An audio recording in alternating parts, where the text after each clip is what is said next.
Sir actually ఏంటంటే మా parents last 40 years నుంచి అగ్రికల్చర్ ఫీల్డ్ లో ఉన్నారు. ఏంటంటే ప్రతి రైతు కూడా వాళ్ళు ఒక 6 నెలలు కష్టపడి పంట పండిస్తూ ఉంటారు.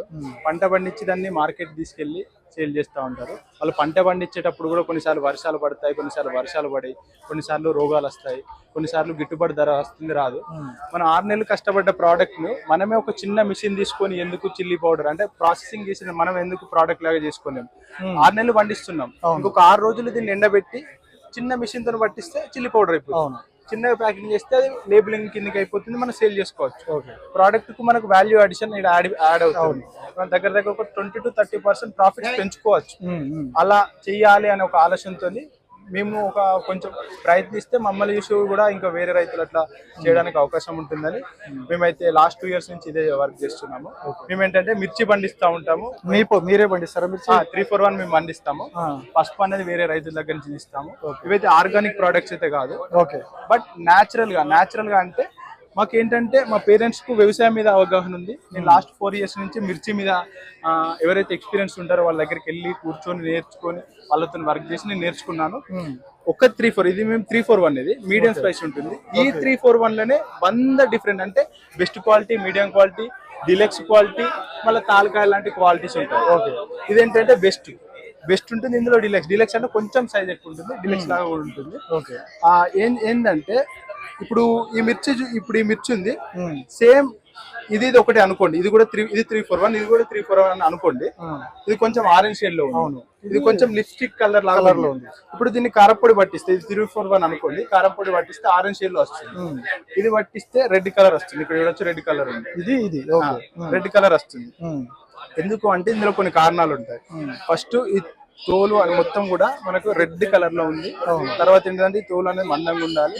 తర్వాత గింజలో ఆయిల్ పర్సెంటేజ్ ఎక్కువ ఉంటే, తోలులో కూడా ఆయిల్ పర్సెంటేజ్ ఎక్కువ ఉంటే ఇది ఆటోమేటిక్ గా న్యాచురల్ ఆయిల్ అనేది ఇందులో వస్తుంది. పౌడర్ పెట్టినప్పుడు వస్తుంది కాబట్టి కలర్ అనేది ఇంక్రీజ్ అవుతుంది. మనం బెస్ట్ క్వాలిటీ మిర్చి తీసుకొని దాన్ని తొడిమలు తీసి ఆరబెట్టి పట్టించి డైరెక్ట్ కస్టమర్స్. మామూలుగా ఫ్యాక్టరీల నుంచి మనకు బ్రాండెడ్ వచ్చే దాంట్లో తొడిమలతోనే పడతారని చెప్తారు. మరి మీరు ఎట్లా చేస్తా ఉన్నారు? అంటే తొడిమలతోనే పట్టిస్తారా మీరు? తొడిమలు తీసేసుకోండి. లేదు, తొడిమలతోని మనం తొడిమలు తీసే పట్టిస్తాము. ఆ తొడిమల్లి ఎట్లా కనుక్కోవాలని కూడా తెలుసు, కానీ యాజ్ ఏ కాంపిటేటర్ గా నేను చెప్పాను. తొడిమల్లి అనేది కూడా చూస్తే చెప్పొచ్చు. మీరు ఎవరైనా కారపొడి కొనుక్కున్నా కూడా మామూలు ఒక చిన్న పేపర్ మీద పోసుకొని దాన్ని ఒక ఇలాంటి నీడ ఉన్న ప్లేస్ లో ఒక ఇంకో పేపర్ తో మంచి తీస్తే కూడా దాని క్వాలిటీ చూడొచ్చు. అందులో తొడిమల్లి తీసింది అనేది కూడా ఎక్స్పీరియన్స్ మీద తెలుస్తుంది, కానీ అది చెప్పద్దు, ఎందుకంటే మేము కూడా మార్కెట్ లో ఉన్నాం కాబట్టి చెప్పద్దు. మేమైతే తొడిమల్లి తీసి పట్టిస్తాము. కలర్ వరకు కలర్ రెడ్డిష్ ఉంది, బాగుంది. బట్ కారం విషయంలో ఎట్లా ఉంటుంది? చాలా వరకు రెడ్డిష్ ఉన్నా కూడా కారం ఎక్కువ ఉండవు చాలా. అయితే ఇదేంటంటే 341 మిర్చి అండి, 2005 నుంచి ఉంది అనుకుంటాను సీడ్ వెరైటీ. ఇది మీడియం స్పైసీ ఉంటుంది. మార్కెట్ లో ఉండే ఏ బ్రాండ్ అని ఏం చేస్తుంది అంటే అందరినీ దృష్టిలో పెట్టుకుని ఒక 5 to 10% తేజ కలుపుతారు. కలపడంలో తప్పలేదు, కొంచెం స్పైసీనెస్ ఇంక్రీజ్ అవుతుంది. ఇది ఎప్పటి నుంచో పురాతన అంటే చాలా రోజుల నుంచి ఉంది ఈ తేజ మిర్చి. ఇదేంటంటే స్పైసీనెస్ అనేది చాలా ఎక్కువ ఉంటుంది. ఇది మీడియం స్పైసీ ఉంటుంది. ఇది చపాటా మిర్చికి సంబంధించినదే, బట్ ఇది హైబ్రిడ్. ఇదేంటంటే స్పైసీనెస్ చాలా తక్కువ ఉంటుంది. ఇది పచ్చళ్ళకి వాడుతూ ఉంటారు. ఇది వాడడం వల్ల ఏంటంటే గ్రేవీనెస్ అనేది ఎక్కువ ఉంటుంది. ఎక్కువ రోజులు కూడా మన పచ్చడి అనేది కలర్ షేడ్ కాకుండా ఉంటుంది. దీంతో కూడా పచ్చడి పెట్టుకోవచ్చు. దానికన్నా ఇంకా సూపర్ డీలక్స్ అంటే ఇది. మామూలుగా మనం అందరం పెట్టుకునేది దీంతో. ఎంత ఇది కేజీ ఎంత వస్తుంది? ఇప్పుడు ఇది కేజీ అనేది మనం చెప్పలేము, స్టాక్ మార్కెట్ లాగానే ఉంటుంది. మిర్చి గానీ, పసుపు గానీ, పత్తి గానీ, వడ్లు, మొక్కజొన్నలు అంటే అది కాన్స్టెంట్ గా ఫిక్స్ రేట్ మీద ఉంటాయి. కానీ మిర్చి, పసుపు, పత్తి అనేది డే టు డే చేంజ్ అవుతుంది. మొన్న 26,000 per క్వింటా ఉంది మిర్చి, నిన్న 22,000 ఉంది, ఇవాళ 21,000 ఉంది. యావరేజ్ గా ఒక 15 days కి ఒకసారి మేము చూసుకుంటా ఉంటాము. ఇప్పుడు 400 kg అట్లా ఇస్తున్నాము. మొన్న దాకా 2 months క్రితము 320 kg ఇచ్చాము. లాస్ట్ టైం చాలా ప్రొడక్షన్ అయ్యి రైతులకు లాస్ వచ్చింది. 130K మిర్చి అమ్ముకున్నారు. అప్పుడు 290 kg కూడా ఇచ్చాము. ఇప్పుడు మేము 400 కి ఇస్తున్నాము. ఒకవేళ మిర్చి రేట్ అనేది తగ్గితే మేము తగ్గిస్తాం, పెరిగితే పెంచుతాం. క్వాలిటీ అయితే తగ్గించుకోవాలి, క్వాలిటీ అయితే మారదు. కారపొడి గురించి అబ్బాయిల కంటే కూడా మీకు ఎక్కువ తెలిసి ఉంటుంది. సో దీన్ని ఎట్లా మీరు చేస్తారు? మేము ఒక్కటే రకం 341 అని మేము మనమే నారు పోసి మన చిలకల పండించి ఆ పండ్లు ఎండబోసి తొడిమలు తీసి ఆరబెట్టి పట్టిస్తాం.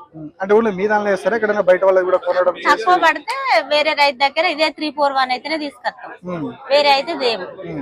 341 తెచ్చి మీరు ఒక 50 క్వింటాలు 60 క్వింటాలు వేరే రైతు దగ్గర తెచ్చుకోం, మన జాలలే తెచ్చి పట్టించినాం. ఓకే. ఇక వేరే రకం పసుపు జగిత్యాల దగ్గర ఒక రైతు, నమ్మకమైన రైతు, పిల్ల పసుపు కొమ్ములు రైతు దగ్గర తెచ్చి పట్టించి పంపిస్తాం. ధనియాలు సుద్దా వేరే రైతు దగ్గర. ఏది పంపినా సుద్దా మంచి నాణ్యతమైనవి పంపాలి, క్వాలిటీ తగ్గియం. అదే మీకు తెలియాలి, ఎందుకంటే లేడీస్ కి కూరలో ఏ కారం వేస్తే టేస్ట్ వస్తాయని కూడా తెలుసు, కారంతో కూడా టేస్ట్ మారుతా ఉంటుంది. అయితే ఇది ఎంతో టేస్ట్ ఉంటది, పచ్చళ్ళకు ఉపయోగపడుతుంది, కూరలు మటన్ చికెన్ కూరగాయలకైనా ఉపయోగపడుతుంది, మంచిగా టేస్ట్ వస్తుంది. ఒకసారి తీసుకున్న వాళ్ళు ఇక మళ్ళీ వాళ్ళు అలవాటు తప్పరు, మాకే ఆర్డర్లు పెడతారు. ఎందుకంటే ఈ 2 సంవత్సరాల బట్టి చూస్తాను, అంత టేస్ట్ ఉంటది. కాబట్టి ఇక మనది మనం ప్రాసెస్ చేసుకుందాం, ఆన్లైన్ వచ్చింది కదా అని అయితే మేము 2 సంవత్సరాల బట్టి ఇదే పండించి ఎండబోసి పట్టించి పంపిస్తాను. అంటే మీరు చాలా ఏళ్ల నుంచి వ్యవసాయం చేస్తున్నారు కదా, మామూలుగా రైతు ఎప్పుడు కానీ నేను పంట పండించినా అమ్మేసినా అక్కడికి నాకు అయిపోయింది పని అనుకుంటాను. కానీ మీకు ఎందుకు ఇట్లా చేయాలి, ప్రాసెస్ చేయాలని? ఆన్లైన్ సిస్టమ్ వచ్చింది కదా, అన్ని ఆన్లైన్ లో పంపిస్తాను కదా, మనం సుధా పంపిద్దాం బిడ్డ అని మా కొడుకును అడిగిన నేను. మాకు వేఆర్ వెహికల్ అని ఛానల్ ఉన్నది, ఇట్లనే ఈ వ్యవసాయం కోసం ఈ ఛానల్ పెట్టారు. అంటే మీరే పంట పండిస్తారు, మీరే దాన్ని ప్రాసెస్ చేసి అమ్ముతున్నాం. కానీ ఏది పంపినా సుధా నాణ్యతమైనది పంపుతాము. మాది ఏది క్వాలిటీ తగ్గి మాకు పేరే రావాలి, పైసలు తక్కువ లాభం వచ్చినా సరే పర్వాలే గాని పేరు రావాలి. ఎప్పుడో ఒకసారి అయినా మా కారపొడి అందరూ సైజ్ చూడాలి, టేస్ట్ చూడాలి. అంటే ఇప్పుడు ఏదైనా బిజినెస్ స్టార్ట్ చేసినప్పుడు వాళ్ళ లాస్ వస్తుంది, లాభం ఉంటుంది. సో మీరు ఇప్పుడు 2 ఏళ్ళ నుంచి చేస్తున్నారు, ఎట్లా ఉండదు? కరెక్ట్, కొంచెం లాభంతో మేమేమి ఇన్వెస్ట్మెంట్ చేయాలి, మా ఇంట్లో వండిన మిర్చి. ఓకే.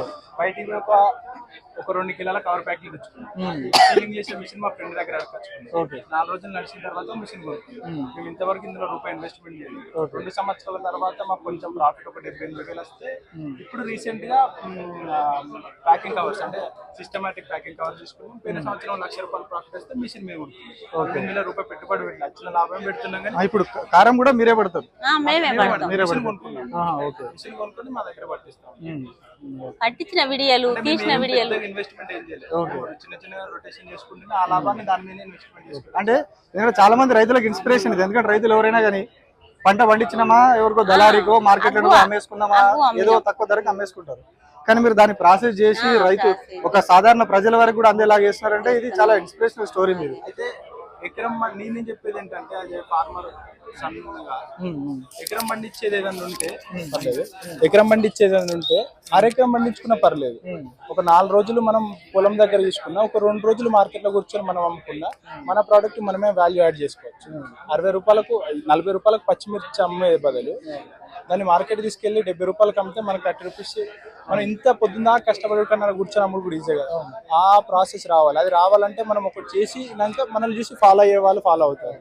అలా చేస్తున్నాం. అట్లా 10% కంటెంట్ అందించాం మార్కెట్కి. ఇక 90% ఆలోచనలు ఉన్నాయి. కానీ ఏదైనా కూడా తొందర సక్సెస్ అయిన దానికన్నా లేట్గా సక్సెస్ అయింది బెస్ట్ ఉంటుందని స్లోగా చేసుకుంటూ వస్తుంది. సో ఇది చాలా ఇన్స్పిరేషనల్ స్టోరీ ఇది, ఈ బ్రదర్ది అమ్మది. ఎందుకంటే రైతులు ఎవరు కానీ మనం సాధారణంగా రైతు అంటేనే ఒక పంట పండిస్తాడు, మార్కెట్లో తీసుకుపోయి అమ్మేస్తాడు, అక్కడికి నా పని అయిపోయింది ఇంకా నాకు భారం దిగింది అనుకుంటారు. కానీ దానివల్ల చాలా తక్కువ సంపాదన వస్తుంది, చాలాసార్లు నష్టపోయే పరిస్థితి ఉంటుంది. పెట్టిన పెట్టుబడి కూడా రిటర్న్ వచ్చే పరిస్థితి చాలాసార్లు ఉండదు. కానీ వీళ్ళు చేసింది వాళ్ళే పంట పండిస్తున్నారు, వాళ్ళే మర ఆడిస్తున్నారు, వాళ్ళే ప్యాకింగ్ చేసి మార్కెటింగ్ కూడా చేసుకుంటున్నారు. సో రైతులందరూ కూడా ఈ మార్కెట్లోకి వచ్చినప్పుడు వ్యవసాయం అనేది చాలా సక్సెస్ అవుతుంది. మార్కెట్లో ఎక్కడైనా కార్పొరేట్ కంపెనీలు కూడా అదే చేస్తాయి, రైతుల నుంచి తీసుకొని వాళ్ళు ఎక్కువ ధరకి మార్కెట్లో తీసుకొచ్చి అమ్ముతా ఉన్నాయి కార్పొరేట్ కంపెనీలను. సో ఇక్కడ మనం ఇట్లా రైతులందరూ కూడా ఈ రకంగా మారినప్పుడు ఏదైతే కార్పొరేట్ కంపెనీ లాభపడుతున్నాయో అది రైతే లాభపడతాడు. అట్లాగే రైతు ఆత్మహత్యలు కావచ్చు, రైతుల ఈ బాధలన్నీ కూడా తీరే అవకాశం ఉంటుంది.